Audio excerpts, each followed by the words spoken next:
Hello. Been a good while. I'm doing. I thought I'd do a series of videos about Doctor Who magazine. I've got loads of back issues, loads of. I thought it'd be interesting to sort of have a look at those. But before I get onto that, I'm going to just give you an update on the Doctor Who books that I've got. I did a video a while ago. Got a few videos where I'll go about those. Obviously, I did a full video on the women who lived, which was a prize that I won. So I'm going to sort of start off with this one, which is Rose, the novelisation of the first Ninth Doctor story, which is a really good read. I highly recommend that. If you like the TV story, you're going to love this. Expanded ideas, scenes, characters, extraordinary stuff. So it's a really worth a read there. And then I've got the Good Doctor with Juno Dawson. I've got these over to the Christmas period. Again, excellent book. Really like that. Might annoy some people, but I thoroughly enjoyed it. And last but not least, I picked up finally the Ninth Doctor graphic novel, The Cruel Sea, featuring, somewhat appropriately, the various, well, all the comic stories from Doctor Who magazine, the Ninth Doctor. A couple of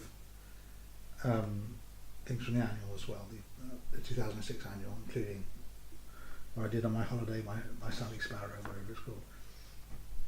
So, magazine. First one here, the earliest one I've got is issue 360, which is the first time that we've seen, I believe, the first time that we've seen David Tennant's costume as the Doctor. There may have been a newspaper at the time as well. I can't remember, but this is from 2005. It's dated September 2005. It's 14th of September 2005. Actually, it would have been released in August because of the way they do things. And you've got little sort of, it tells you what the contents on the spine there. And Aldennet now they started to do kind of little sort of quotes from various stories along there, but that just says Thrilling Adventures in Time and Space. So that's something to look forward to when that comes. Yeah, no, but it's a nice cover. It's a good, good strong image. That's the back page, advertising 10th Planet. I used to have that book there, that one there. Don't know where it is. Oh, I sold it. So give me some money. I sold it. So we have here this is what we have here. So there's advertising a Big Finish story, Terra Firma, and we have a letter from the editor, and various other things. Clayton Hickman at this point is the editor, and there was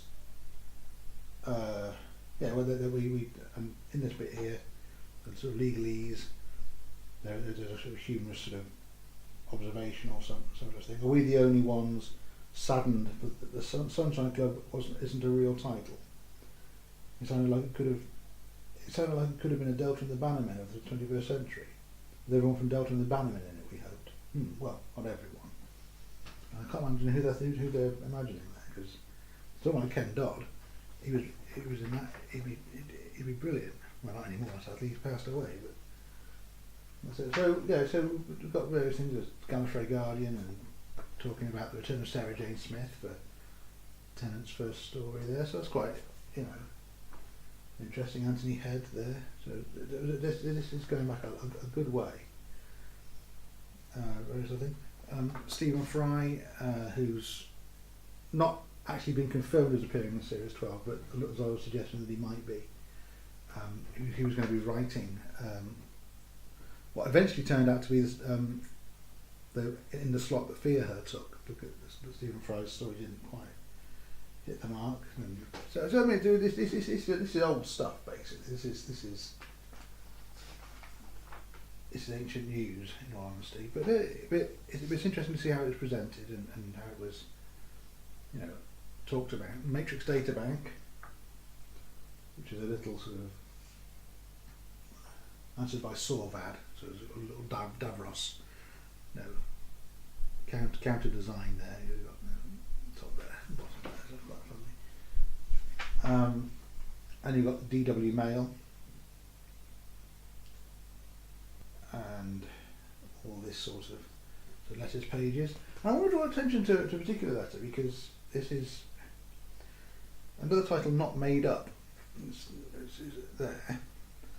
And I'll just read this to you because people go on about how, you know, the Series 11 was an utter disaster and all this sort of thing. It didn't feel like a Doctor Who, that sort of thing.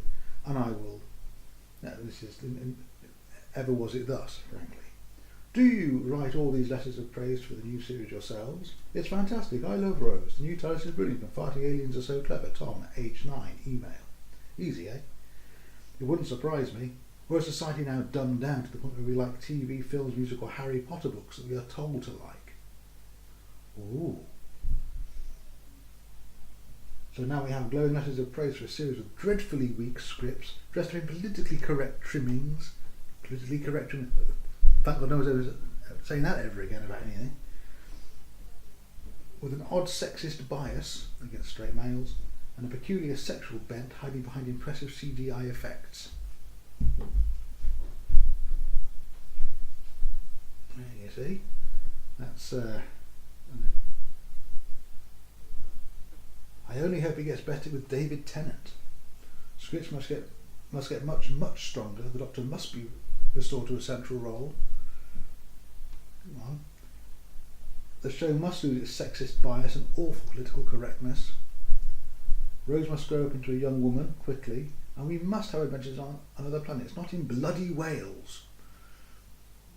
I don't remember an adventure in bloody Wales. It's kind of a sort of gory version of Moby Dick. I don't know. Jonah the whale. That'll be interesting. Covered in blood. Why not? Otherwise, interest will soon wane. It will soon wane. This chap here says this. I'll stick with classic, real Doctor Who, thank you. Robert Hargreaves Hanson. If you don't believe me, I shall see if I can pop it up there so you can actually read it for yourself. I just sort of, yeah, so that gives you an idea of that's what's, you know, and you know, as a response. But you know, but people were always going on about how the Doctor Who isn't Doctor Who anymore because this, that, and the other. So that's, you know, let's not talk rubbish, shall we? Let's not talk rubbish. Right, so, second part of an interview with Russell T Davies. I don't have the first part, obviously, but that's even though it's a really good read. You know, a little picture of Graham Norton there, who in the first broadcast, when Rose was first broadcast, there's a bit of an audio overspill from a live show that was aired just previously and caused a bit of an upset. All this sort of thing. So, and rather lovely. It's rather lovely. They've in the novel Russell T Davies has sort of made reference to that in quite a neat way, and not malicious, not malicious or anything. Just lots of different sort of images and things.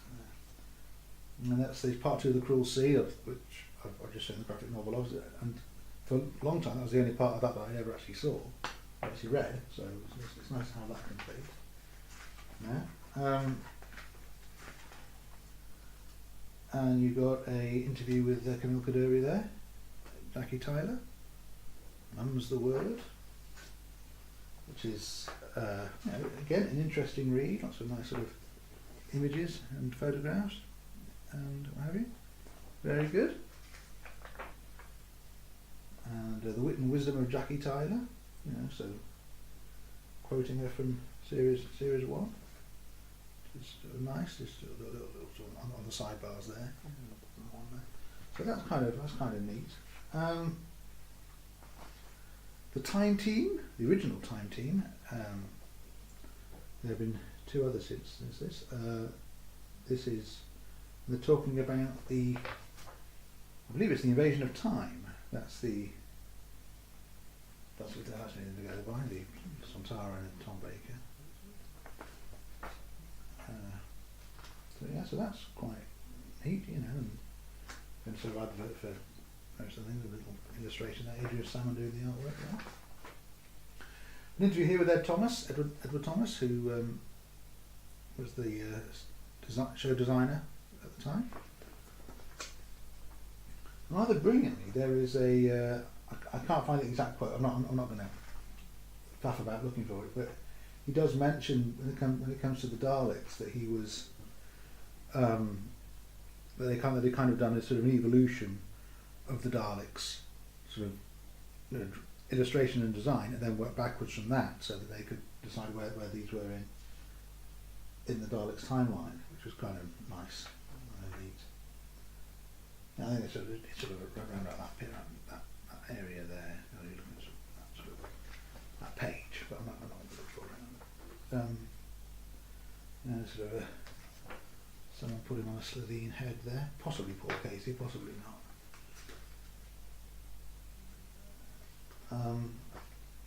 The DW Mail Awards there, which is this poll of the best of Doctor Who, various things. Interestingly, where are we? Medicinal purposes. Where are we? There's one that's best. Is it here? I could have sworn there was a best guest actor thing. I know that. Yeah. So I don't know. I might have made that up. I could very well have done it. It wasn't, I read it. And then we've got reviews of Boomtown there, which I really like, and Bad Wolf the Passing of the Waves. So we've got some nice sort of pickies and images and things like that there, so that's rather good.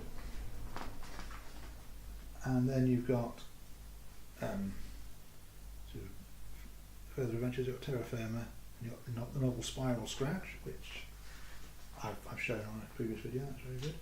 The Web Planet, which I have on DVD, which people have to give it a bad time, and I can see why, because design-wise, I mean, what I like the Web Planet. Why I like it is because it's sort of its ambition far outreaches its grasp, and when something does that, you've only got to sort of, you know, it knew it couldn't do it.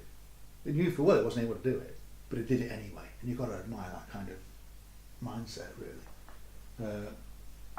The CD release of The Ice Warriors. I like the Roger Langridge's illustrations there. I quite fun. Again, sort of other bits and pieces, you know. Sort of The Stranger in Memory Alone. I've watched. I did a run through of all of Doctor Who. I did the marathon a few years ago now, and I didn't do it on video. I just did it for my own personal pleasure, using various means. I don't have every existing story on DVD, so I had to cheat it a little bit. But and I included the reconstructions of the missing swans as well, which I was glad I did. And I also, after sort of survival and various other things, I began sort of looking at the BBV in real time and that sort of thing. Fan films, which are really good. A lot of them really good. Really, I mean, they look a bit homemade, a little bit, you know, because they are. They're made on a shoestring. They look like it, but they're really good. I totally recommend them. And then you've got production notes from Russell T Davies there, which was a regular feature.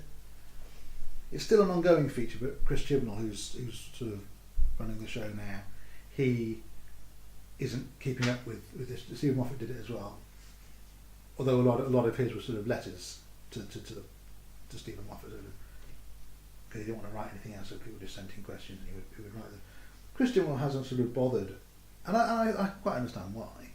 He's a busy man, you know. This was something that Russell T Davies sort of started. It's quite nice. And then you've got, I don't have issue 361, but there's a sort of, it tells you what that contains and what's in that and that sort of thing. Which means the same thing as what it contains. What's in it is exactly the same as what it contains. So there we go. And there's the back cover again. So it's it's not this is an early one, so it's thin. I mean, the other one was about sort of, I wouldn't say twice the size of this, but they're much thicker now. This was $3.99.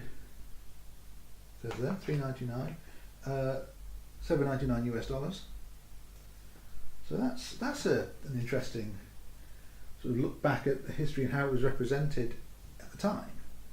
You know, this was just after Christopher Eccleston left the show. This after the film. So this came out a month after Series 1 aired. So it was very, it's fascinating really. I actually picked this up in a train station. I was going to York, not York, Worcester. I was going to Worcester, and yeah, I picked that up to read on the train. Not the first one I bought. I did buy one previously, but I've lost that one since. But that's the first. That's the earliest one that I own. So, bit of a shorter video than my normal ones, although I have rambled on quite a bit. So, I hope you enjoy the video. I'm planning on doing running through my entire collection of these, so that's something to avoid if you choose to. And I hope you all enjoy the rest of your day, and I will speak to you soon. Ta-da!